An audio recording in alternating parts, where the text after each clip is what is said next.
Welcome back to another video where today I'm going to be going over some information on emergency brakes, when to use them, and also how.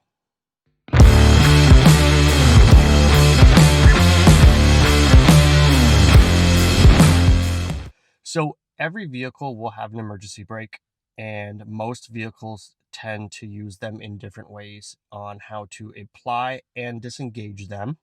So depending on the vehicle make and model, it may be different on how you're going to engage that emergency brake and release that brake. So I'm going to show you a couple different versions on how to engage them and also release them, what's the easiest and what's the hardest. So when it comes to using the emergency brake, like I mentioned, every vehicle will have one and you'll use them at different times. If you have a standard or manual vehicle, you'll be using your emergency brake all the time.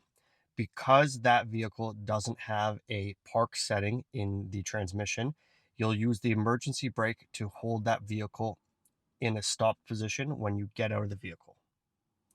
Now, if you're driving an automatic, you have a standard park setting. So when you stop the vehicle, you put it in park and shut the vehicle off, and the vehicle will stay in that position. If you're parking on a hill, upwards or downwards, that is the best time for you to be using the emergency brake on your vehicle. So what I do is if I'm parking on a hill with the vehicle upwards or downwards, before I put the vehicle into park, I will apply the emergency brake and then shift the vehicle to park. The automatic transmission has a lock in the transmission that when you shift the vehicle into park, it catches on. It's very similar looking to a hook. So when you're parking on a hill, it is best to use the emergency brake because there's a lot of pressure and weight from the vehicle being held just on that hook when the vehicle's in park. So for that additional security, that's the best time to be using the emergency brake. Now, an emergency brake, if you have an automatic car, is something that people neglect. Sometimes they never really use it after purchasing this vehicle, so you end up having issues with it seizing up. So it is best to get into the routine of using that emergency brake, let's say once a week, once every 2 weeks, or at minimum once a month, just to keep things moving.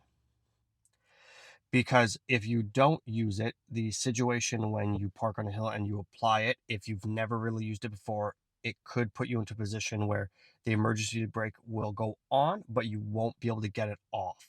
And that's a pretty rough situation to be in because you'll need to have the vehicle towed and have the rear emergency brake disassembled.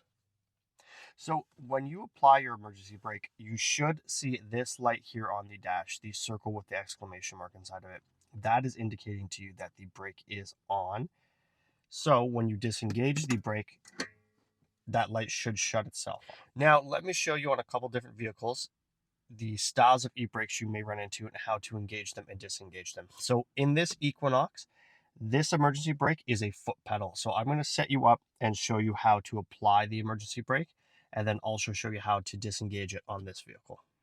So like I mentioned, this vehicle is a automatic. So you have your gas, your brake, and you have a third pedal here, which is the emergency brake. To turn this style on, you're just going to step down on it. You're going to hear those clicks and the pedal now is stuck in the downwards position. So on the dash, you'll see the light that I just showed you will be indicated on. And now to release that, you're going to apply pressure again. You'll hear that click and the pedal should release back upwards.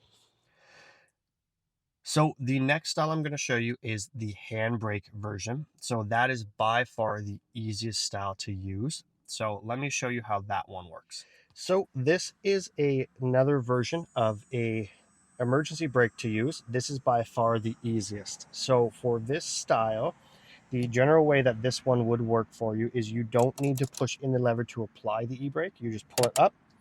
As you hear the click, that's engaging. So between 2 to 3 clicks. To release this one, what you need to do is pull up just a little bit more and you'll be able to push that lever in here and you can push the e-brake back down. So now that you've seen the easiest style, which is the handbrake version, I'm going to show you an electronic version on the Cadillac XT5. So now that we're in the Cadillac, on the left-hand side down here, you can see there is a button with the parking symbol. So this is an electronic park brake. So we're going to hit that. You can hear the motor under the hood engage the parking brake, and you can see the light on the dash now. When it comes to disengaging this, what you're going to need to do is apply the brake, and then you're going to hit the park one more time, and it's going to release the parking brake for you. So the electronic parking brake is personally my least favorite style. There's a lot of things that can go wrong with the electronic parking brake compared to a manual brake that's run by a brake cable.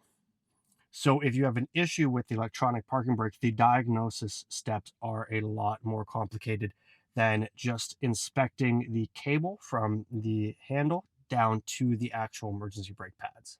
So this has been 3 common versions of emergency park brakes. If you have any questions about any of them, leave me a comment, like, and subscribe. Thanks for watching.